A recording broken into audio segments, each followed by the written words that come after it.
High বন্ধুরা, কি অবস্থা সবার? আসসালামু আলাইকুম। রাতস মম চ্যানেলে আপনাদেরকে স্বাগত জানিয়ে বন্ধুরা আজকের রেসিপি আপনাদের সঙ্গে শেয়ার করব। আজকে আমি বাড়িতে বানাবো কুরবানির মাংস দিয়ে টিকিয়া।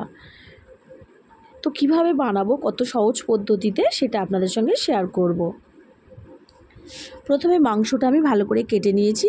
একদম সলিড মাংসটা নিতে হবে, কোনো শিরা বা চর্বি কিছু থাকবে না। একদম সলিড মাংসটা আমি কেটে ভালো করে ধুয়ে নিলাম। তারপরে এখানে আমি একটা মিডিয়াম সাইজের আলু নিয়েছি। আলুটাও কিউব করে কেটে নিয়েছি, নিয়ে আলুটাও ধুয়ে নিয়ে মিক্সিতে দিয়ে দিলাম। প্রথমে মাংসটা দিলাম, তারপরে আলুটা দিলাম, তারপরে দিয়ে দিলাম আদা, তারপরে রসুন, আদা রসুন দিয়ে তারপরে ব্লেন্ডারে দিয়ে ব্লেন্ড করে একটা পাত্রে নামিয়ে নেব। কত সহজ পদ্ধতিতে রেসিপিটি করি, আপনারা দেখুন। কত অল্প সময়ের মধ্যে আর বাড়িতে থাকা সমস্ত উপকরণ দিয়েই রেডি হবে আজকের বিফ টিকিয়া রেসিপি। তো বন্ধুরা পুরো ভিডিওটি জুড়ে থাকবেন, আমি আশা রাখছি আপনাদের ভালো লাগবে। আর আপনাদের কেমন লাগে সেই ভিডিওটি বা এই রেসিপিটি কেমন লাগে এক কমেন্ট করে জানাবেন। ভালো লাগলে একটা লাইক করবেন। আপনাদের একটা লাইক কমেন্ট আমাদের নেক্সট ভিডিও বানাতে মোটিভেট করে। প্লিজ বন্ধুরা একটা লাইক কমেন্ট করবেন। আর যে সকল বন্ধুরা আমার চ্যানেলে নতুন আছেন তাদেরকে অনুরোধ যে চ্যানেলটি সাবস্ক্রাইব করে পাশে থাকবেন।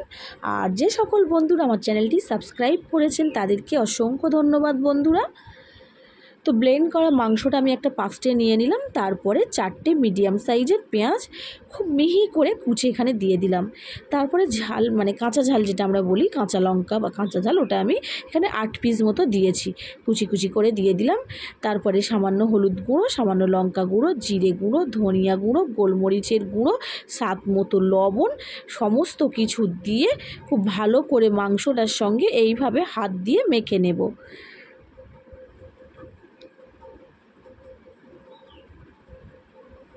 মাংসটার সঙ্গে সমস্ত উপকরণ এইভাবে মাখা হলে, আর এখানে আমি এবার অ্যাড করব বেসন। বেসনটা একটু কম করে দিয়ে মাখতে হবে। ফার্স্ট টাইমে একটু অল্প করে বেসন নেব, অল্প করে বেসন দিয়ে আবারও আমি এইটা মানে মাংস দিয়ে এই ডোটা সুন্দর করে বানিয়ে নেব।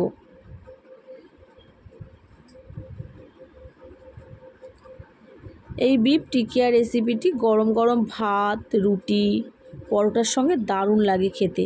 আপনারাও সেম প্রসেসে একবার ট্রাই করবেন। মাংসটা যাদের বাড়িতে ব্লেন্ড নেই, মাংসটা শিলনোড়া বা শিল পাটা যেটা বলে, পাটাতেও বেটে নেওয়া যেতে পারে। তো ব্লেন্ডারে করলে একটু ভালো হয়।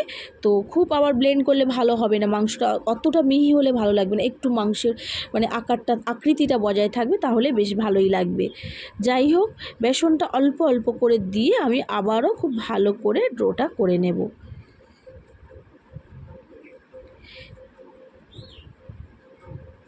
এবারে যেটা করব, শেষে আমি ধনিয়া পাতা কুচি দেব।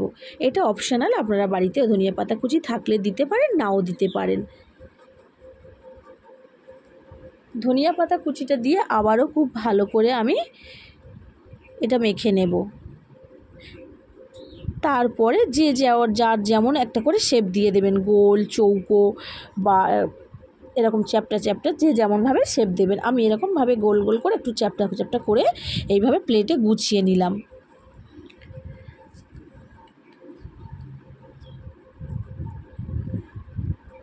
এরপরে একটা কড়াইতে আমি দিয়ে দেব তেল। সাদা তেলে অবশ্যই এটা ভাজতে হবে। কড়াইতে তেলটা দিয়ে তেলটা গরম করে তারপরে একে একে আমি টিকিয়াগুলো ভেজে নেব। প্রথমে টিকিয়াগুলো কড়াইতে তেলের মধ্যে ছাড়ার সময় গ্যাসের ফ্লেমটা অবশ্যই একদম লোতে রাখতে হবে, না হলে গ্যাসের ফ্লেমটা হাইতে থাকলে টিকিয়াগুলো উপর থেকে পুড়ে যাবে, ভেতর থেকে কাঁচা থেকে যাবে। তাই জন্য করে একটু গ্যাসের ফ্লেমটা একদম লোতে রেখে টিকিয়াগুলো ফার্স্ট টাইম ছাড়তে হবে।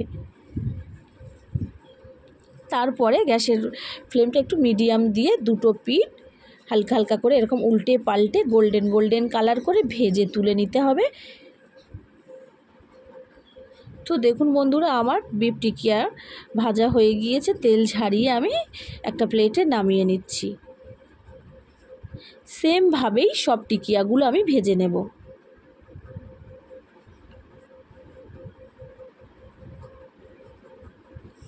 তো সমস্ত টিকিয়া আমার ভাজা কমপ্লিট হয়ে গিয়েছে বন্ধুরা। একটা ভেঙে আমি দেখাচ্ছি, ভিতরটা একদম পারফেক্টভাবে হয়েছে, কাঁচা অনেক।